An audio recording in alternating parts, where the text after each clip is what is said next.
average wingspan. I don't want to knock that over.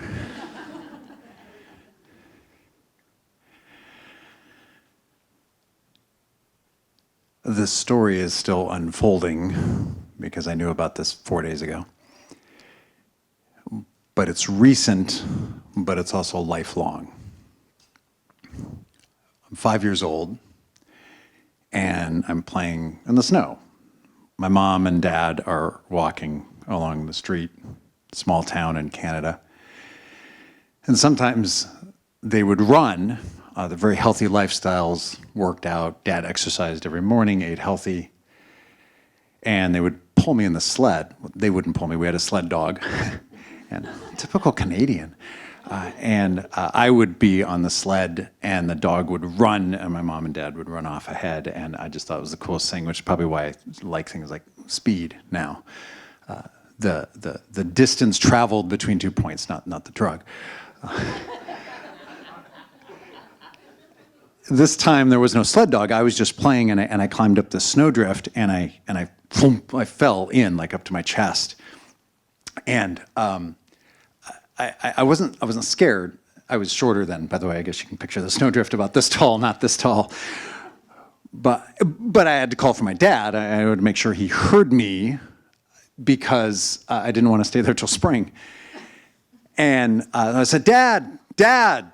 And he turns around and he sees me and he lifts me up out of the snowdrift. And he's always there for me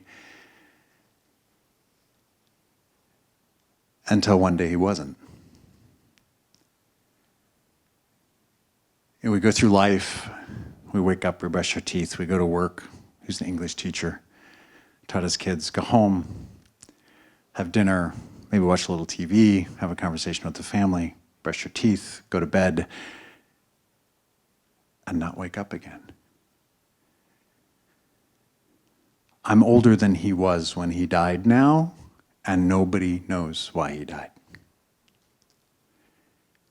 And you have those moments, and we heard some of them earlier, the moments of the grief that hit you, and those memories are so vivid, and it's kind of like these flashes. And so flash one, Dad's lying on a stretcher in our living room.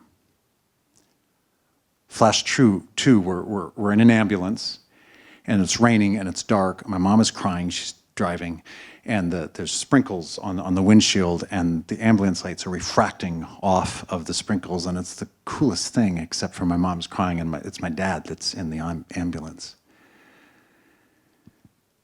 Flash three, I'm in a hospital waiting room sitting next to my mom. A nurse comes up, tells something to my mom, I don't know what it was, and she leaves. And I'm left alone as a 5-year-old in a hospital waiting room. And I don't know what's going on. And my mom comes back, and we go home.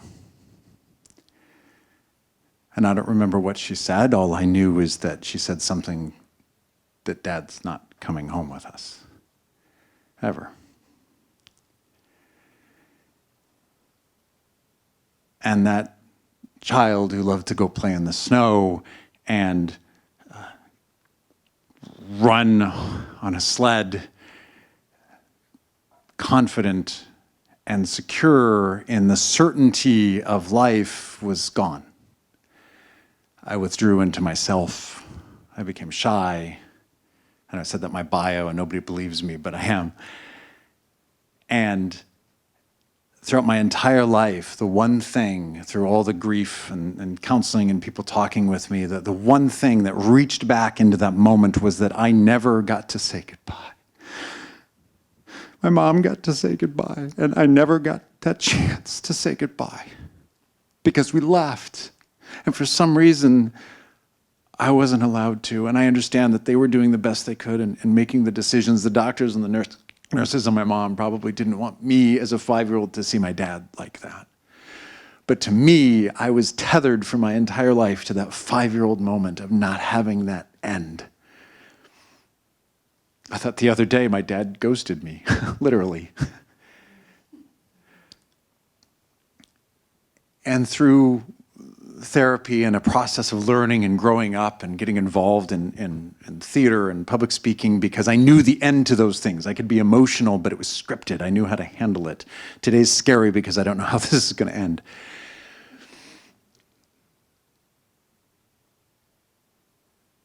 I went to a therapy session last September, and I thought, I got 99 problems, and every time I've been to therapy, I've talked about one, which is my dad. Let's talk about the other 98. And I sit down with him, and he says, tell me about your dad. And I'm like, oh, really? Have to do this again and again and again? And so what if he was here right now? I'm like, he's not. He's dead. My rational mind takes over. He's dead. He says, well, what if he's not? What if he's right here? And I thought, well, does that mean he's always been here? Did he see me at 10 when I cheated on the math test? Did he see me at 15 when I broke into my grandfather's liquor cabinet, not knowing what that would do to me? I just went to bed early with a headache. I didn't know what was wrong with me. At 17, like the first time with a girl, did he see that? Dad, can you leave? This is my first time. Come back in like 10 seconds. Maybe I'll save that for the vulnerability event. But I did know during that moment that there was something I had to do. And about a week and a half ago, I flew back to Nova Scotia to see his grave for the first time. I took a little bit of research because I didn't know. I just knew he was buried in Nova Scotia, a little town called Chester, in a tiny cemetery. The caretaker emails me back after I finally found out where he's buried. And it's like a treasure map. When you turn into this cemetery that has no name on it, go to the well and then turn left and past this headstone, look for the pine tree. I felt like Dora the Explorer. And it's the most surreal experience because I felt like I was 5 again, walking up and reading the headstones and then suddenly seeing my whole family there. My dad's parents are both dead. His sister is dead. His sister-in-law is dead. And they're all there on a little plot. Everybody but Grandma. It was weird. My first thought was like, okay, everybody's buried here but Grandma. What did you do with Grandma? Guys, where's Grandma? And I sort of acknowledged the other family members, and then I just sat down and I actually laid down and put my head on my dad's grave like a pillow. And I looked up at the pine trees. And I just started talking. I didn't know what was going to come out. And I said, how could you leave me? What are you doing leaving a 5-year-old? And never saying goodbye. And never telling me why. We don't even know why you're gone. And I was so angry.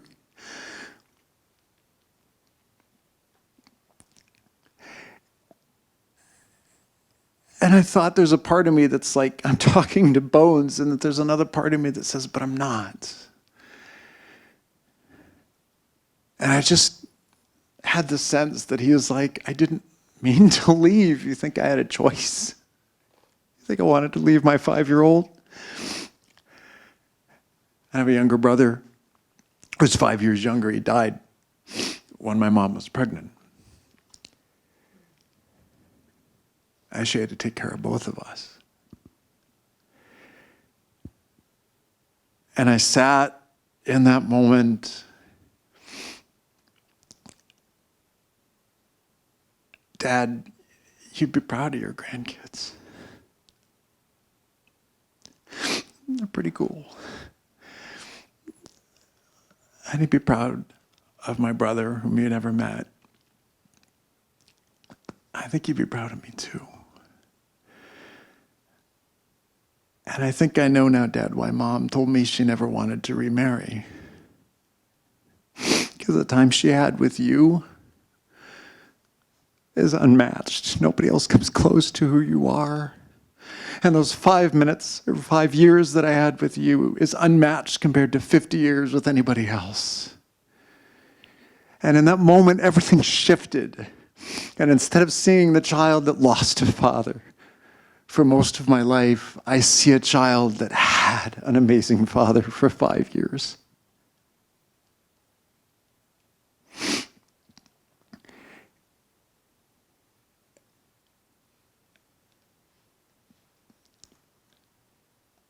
And I said, Dad, he was an English teacher and a writer. I said, Dad, my brother's a writer. He just got published. I'm a teacher. I teach workshops on storytelling and vulnerability. This is the most vulnerable I think I've ever been, even though I do workshops on it. I said, Dad, even though you never got to see us grow up, you built a foundation, and we can stand on your shoulders and do things that you never had a chance to do. But because of who you are, we can reach farther. And it wasn't a sense of loss anymore. It was a sense of gain. It was a sense that he was there in those pivotal moments. I wrote that, somewhat of that effect in a blog, and my brother, I didn't even tell him I was visiting a grave, and he writes back and he says, this is a wonderful perspective on a dad I never knew. And I said, Dad, you touched my life in such a deep way that I now have the ability to touch others. The only thing that was written on his headstone, other than his name, his birth and death date, he was 30,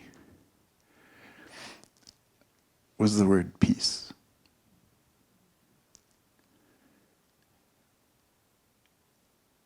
And I thought, if that's his lasting message,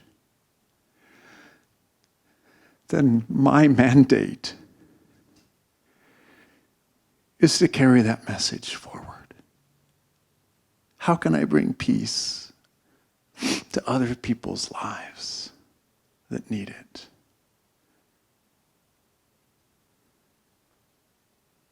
I flew back a week ago.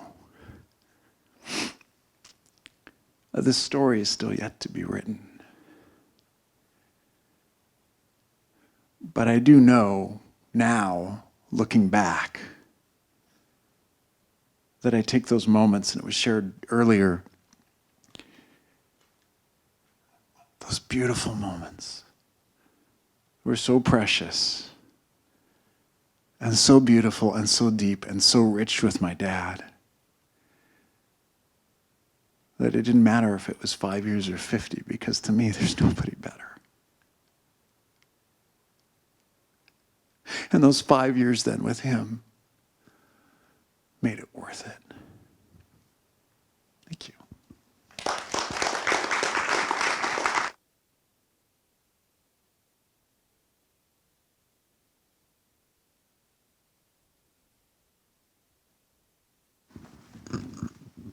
I knew I gave a trigger warning for myself and not for anyone else. Matt, too. We're going to set our own counter. Ooh. For 11 minutes, because I don't want to take up any. Yeah, because he can.